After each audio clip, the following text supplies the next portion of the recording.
है welcome back everyone. आज हम सब क्वेश्चन सॉल्व करेंगे best time to buy and sell stocks. ठीक, लीड कोड का ये क्वेश्चन है। We are starting a series to solve questions on sliding window approach. Sliding window approach, okay.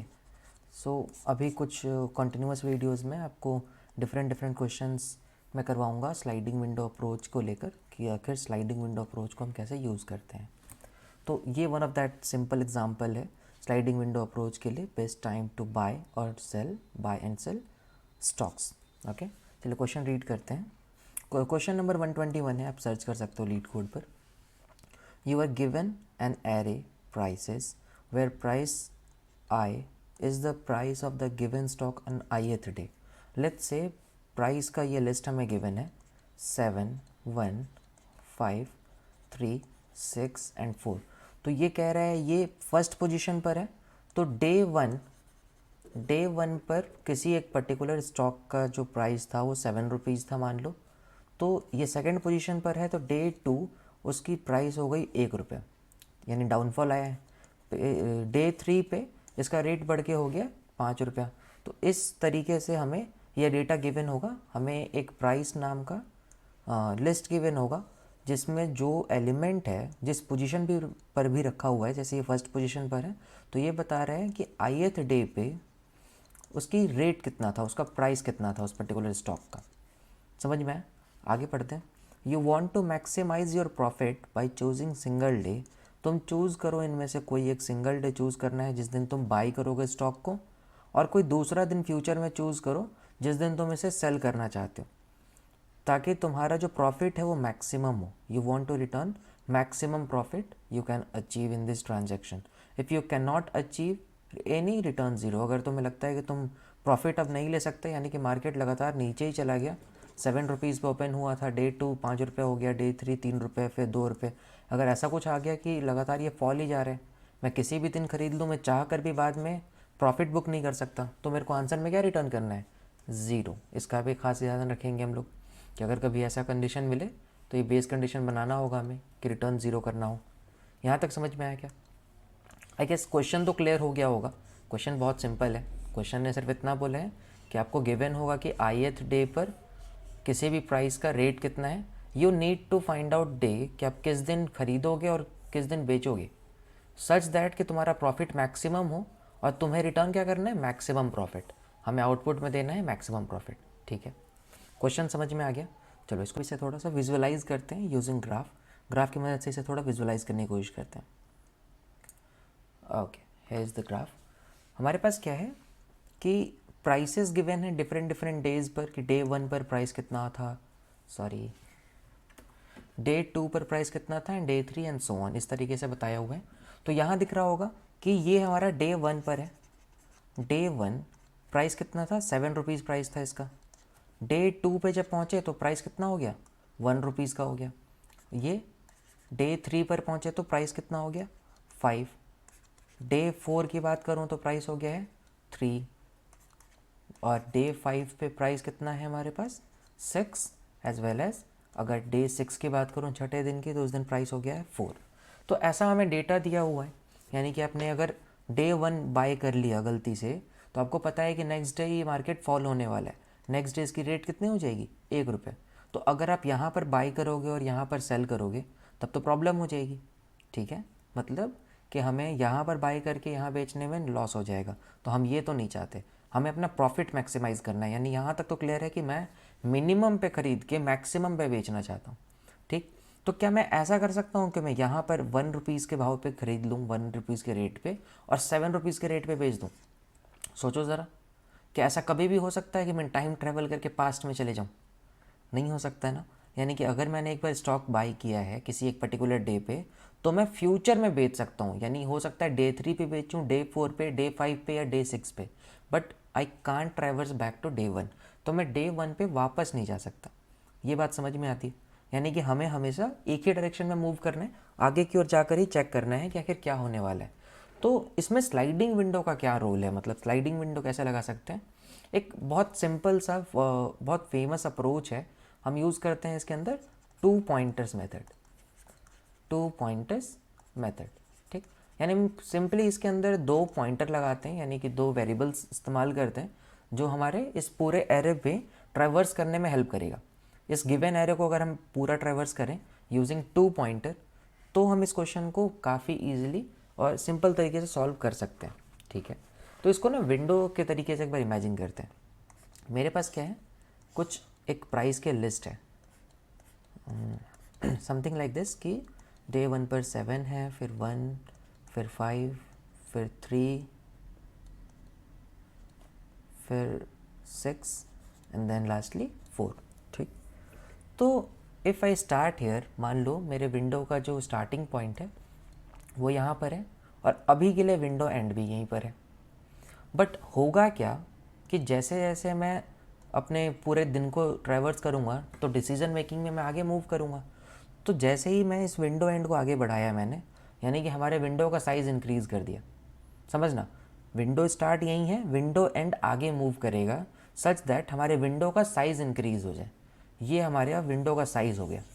ठीक, तो विंडो का साइज़ हमने इंक्रीज़ कर दिया। विंडो का साइज़ इंक्रीज़ करने से क्या फ़ायदा मिला, देखो,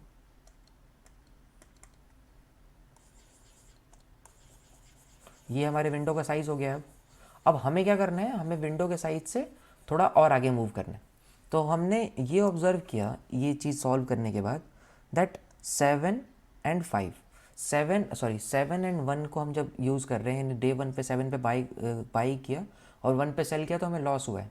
दैट मीन्स कि ये हमारा एक वैलिड सिलेक्शन नहीं होगा, हमें आगे मूव करना होगा। तो what we need to do कि हमें इस विंडो स्टार्ट को ना आगे मूव करा देना चाहिए कि भाई विंडो को छोटा कर दो। यानी हमारा ये जो विंडो है इसमें प्रॉब्लम है, विंडो को श्रिंक करो, विंडो यहाँ नहीं होना चाहिए, ये सिर्फ एक को कवर करे, क्योंकि 7 पे बाई करके 1 पे सेल करने में नुकसान है हमारा। यहाँ तक समझ में आए? अब क्या करने वाले हैं हम लोग, हम इस विंडो स्टार्ट को फिर से आगे मूव कराएंगे, विंडो के साइज़ को इंक्रीज़ करेंगे। ये विंडो आगे मूव किया तो हमारा विंडो का साइज़ भी इंक्रीज़ कर गया,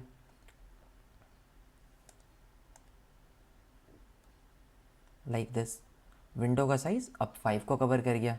तो अभी भी क्या ये वैलिड विंडो है, यानी कि अगर मैं यहाँ पर बाय करूँ और यहाँ पर सेल करूँ तो मेरे को प्रॉफिट कितने का हो रहा है, अगर मैं प्रॉफिट बोलूँ तो 1 पे बाई करके 4 पे बेचा तो मेरे को 4 का प्रॉफिट हुआ। क्लियर है? अब क्या किया मैंने कि मैं इस विंडो को और आगे मूव करा रहा हूँ कि भाई विंडो तुम एक और आगे जाओ। विंडो जैसे ही आगे मूव करेगा तो हमें क्या मिलने वाला है कि हमने 3 को भी कवर कर लिया। तो अब क्या तुम 1 और 3 के हिसाब से कंपेयर कर सकते हो? क्या तुम ये बता सकते हो यहाँ पर कि हमारा 1, अगर मैं 1 पे बाय करूँ और 3 पे सेल करूँ तो क्या होगा? मैं कह रहा हूँ मैंने 1 पे बाई किया और अगर मैं 3 पे सेल करूँगा तो क्या होगा? मेरा प्रॉफिट कितने का होगा? 2 का। क्या 2 इज़ ग्रेटर देन 4? नो। तो अभी भी मैक्सिमम प्रॉफिट 4 का ही रखेंगे, यानी कि मेरा प्रॉफिट तो यहीं हो गया था सबसे ज़्यादा, 1 पे ख़रीद के 5 पे बेचने पे। अब क्या हुआ, मैंने और आगे मूव किया, हमारे विंडो एंड को और आगे मूव करते हैं। विंडो एंड आगे गया तो हमारा विंडो का साइज़ भी इंक्रीज़ कर गया। वापस से हमने कंपेयर किया, हमने किस पे सेल किया इस बार? 6 पे। समझ में आ रहा है क्या हो रहा है? इस बार हमने 6 पे सेल किया तो हमें प्रॉफिट कितने का होगा? We get profit of 5। 1 पे बाय करके 6 पे सेल करेंगे तो 5 पे, क्या 5 इज़ ग्रेटर देन 4? यस। सो हम इसको अपडेट करके 5 कर देंगे, दैट मैक्सिमम प्रॉफिट इज़ 5। वैसे ही फिर से अगेन हम विंडो के साइज़ को इंक्रीज़ करेंगे आगे, विंडो का साइज़ इंक्रीज़ होगा, हमारा जो प्रॉफिट है उसकी वैल्यू आएगी 3 is not greater than 5, we won that match. फिर अब क्योंकि हम लास्ट तक ट्रैवर्स कर चुके हैं तो हम अपने विंडो को श्रिंक करेंगे, विंडो को श्रिंक करेंगे तो अब यहाँ से कंपैरिजन शुरू होगा। And now in this way हमने क्या किया कि हम पूरे के पूरे गिवन एरे को ट्रैवर्स कर चुके हैं। अगर तुम देखो तो मैंने पूरे के पूरे गिवन एरे को ट्रैवर्स कर लिया and I got the maximum profit using 2 pointer. मैं विंडो स्टार्ट और विंडो एंड की हेल्प से आराम से ये कैलकुलेट कर पाया कि आखिर मेरा प्रॉफिट मैक्सिमम कितना हो रहा है। ये बात समझ में आई? बताओ समझ में आई है क्या? इसे कोड करके देखा जाए। ठीक, यानी हमने क्या समझा अभी, इस चीज़ को ध्यान से रिकैप कर लो।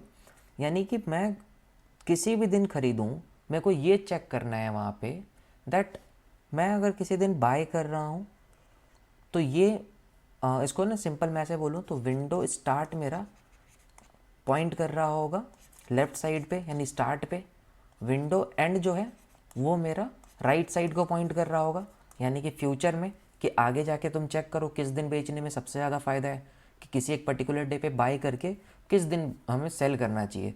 तो इस ग्राफ में भी क्लियरली आपको ये नज़र आएगा दैट डे 1 यहाँ पर डे 2 पे बाय करो और यहाँ पर सेल करो तो ही मेरा प्रॉफिट मैक्सिमम है। क्या ये चीज़ क्लियर है?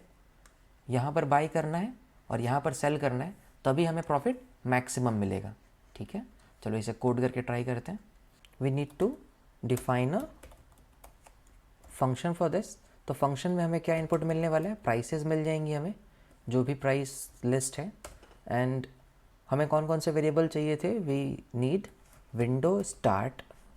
विंडो स्टार्ट को मैं इनिशलाइज कर रहा हूँ 0 से, यानी कि ये फर्स्ट इंडेक्स को पॉइंट करेगा स्टार्टिंग में। मुझे हर एक विंडो में जा करके प्रॉफिट कैलकुलेट करना है। एज्यूम देखा था आपने कि हमें हर एक विंडो में जाके प्रॉफिट कैलकुलेट करना है। ऑन दैट बेसिस मैं अपने मैक्सिमम प्रॉफिट को अपडेट करता रहूँगा ताकि मैं कंपेयर कर सकूँ। तो मेरे को एक चाहिए विंडो प्रॉफिट। मैंने विंडो प्रॉफिट की वैल्यू को 0 किया और जो मेरा मैक्स प्रॉफिट आने वाला है मैं मैक्स प्रॉफिट को भी अभी 0 रख रहा हूँ। ठीक है, क्योंकि अगर डे फॉल होता गया तो मैं मैक्स प्रॉफिट रिटर्न कर दूंगा, दैट इज़ 0। देखा था हमने केसेस में, तो मैक्स प्रॉफिट रिटर्न हो जाएगा। नाउ व्हाट, 2 पॉइंटर प्रॉब्लम मैंने बताया आपको, तो हमारे पास अभी सिर्फ एक पॉइंटर डिफाइन हुआ है, दैट इज़ विंडो स्टार्ट। तो विंडो एंड की ज़रूरत है। तो विंडो एंड जो होगा वो आइट्रेबल होना चाहिए। एज वी सीन कि विंडो एंड को हम एक एक पोजीशन आगे मूव करा रहे थे, जो हमारे लिए पूरा का पूरा विंडो डिज़ाइन कर रहा था। और जब भी इनवैलिड विंडो बन रही थी, that means when we get कि हमारा जो लेफ्ट साइड का इंडेक्स है, यानी विंडो स्टार्ट पे जो एलिमेंट है और विंडो एंड पर जो एलिमेंट है, विंडो स्टार्ट वाला अगर बड़ा हुआ और विंडो एंड पे छोटा एलिमेंट है, that means we are getting a loss. तो हम लोग विंडो स्टार्ट को अपडेट कर देते थे। सिंपल है। तो हमने यहाँ पर क्या किया? For window and in range of length of prices, यानी कि हम पूरे के पूरे लेंथ पर ट्रेवर्स करना चाहते हैं, बट क्योंकि पहले इंडेक्स पे तो हमारा विंडो स्टार्ट है ही, तो विंडो के साइज़ को इंक्रीमेंट करते हुए क्यों ना मैं पहले इंडेक्स से शुरू करूं। थोड़ा सा ऑप्टिमाइज़ होगा, इससे बहुत ज़्यादा फ़र्क नहीं पड़ता। आप चाहो तो 0 से भी लेकर चेक कर सकते हो, कोई प्रॉब्लम नहीं है। What we need to do कि हमें हर एक बार विंडो के साइज़ में कुछ चेक करना है। तो एक बात याद कीजिए, जिस टाइम पर आपके जो विंडो एंड के अंदर है, यहाँ मैं कह रहा हूँ प्राइसेस ऑफ विंडो एंड, अगर हमारे विंडो एंड का जो एलिमेंट है वो बड़ा होगा प्राइस ऑफ विंडो स्टार्ट, क्या तभी हम कुछ कर सकते हैं? ध्यान से सोचिए, इसका क्या मतलब हुआ? इसका मतलब है कि विंडो एंड बोले तो सेकेंड एलिमेंट, यानी फ्यूचर में आप देख रहे हो, और विंडो स्टार्ट अभी तुरंत की बात हो रही है, यानी कि आप प्रेजेंट में हो। तो आप अपने प्रेजेंट से फ्यूचर को जब कंपेयर करोगे तो आपको प्रॉफिट तो सिर्फ तभी मिल सकता है जिस टाइम पर आपका जो बाद का रेट है वो ज़्यादा होगा। तो हम यहाँ पर पूछ सकते हैं इज़ प्रॉफिटेबल, क्या प्रॉफिटेबल है? तो प्रॉफिटेबल होगा तो यही कंडीशन हो सकती है हमारे पास। तो हम प्रॉफिटेबल होगा, तो let's enter into this loop, into this indent. तो अंदर जाके हमें क्या फैसला लेना है? जब हमारे पास प्राइसेस ज़्यादा होंगे तो हमें विंडो का प्रॉफिट कैलकुलेट करना होगा।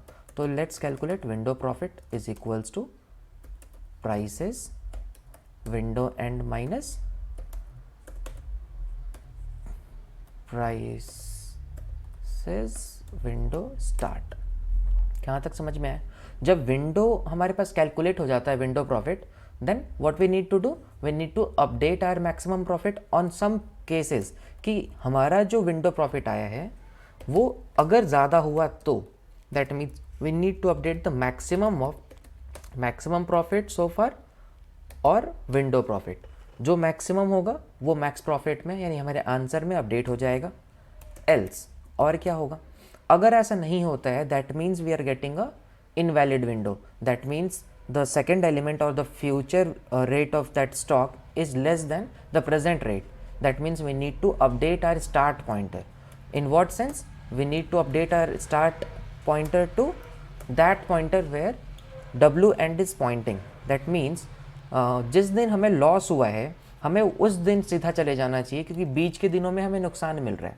समझना इस चीज़ को, अगर मैंने किसी एक डे पे बाई किया और मेरे को दिख रहा है कि बाद में ये डिप पे जा रहा है, तो मुझे शायद विंडो स्टार्ट को वहाँ तक लेके जाना चाहिए, क्योंकि मैं डिप पे बाई करना चाहता हूँ। मैं सबसे मिनिमम रेट पे बाई करके सबसे मैक्सिमम रेट पे जब सेल करूँगा तभी मुझे प्रॉफिट होगा। तो मैं अपने विंडो स्टार्ट को सीधा उस पॉइंट पे लेकर जा रहा हूँ जहाँ पर विंडो एंड हमारा इस वक्त प्रेजेंट होगा, यानी जिस वक्त हमें लॉस हो रहा होगा। समझ में आए? एंड इन दिस सेंस हमारा जो आइट्रेशन चल रहा है, ये लूप जो हमारा फॉर लूप है, ये हर एक विंडो के लिए कैलकुलेट कर लेगा, और लूप के बाहर आकर हमें क्या रिटर्न करना है, we need to return max profit. यहाँ तक समझ में आए? चलिए हम प्राइसेस नाम से एक लिस्ट क्रिएट कर लेते हैं। क्या था हमारे पास? 7 1 5 3 6 4, याद होगा।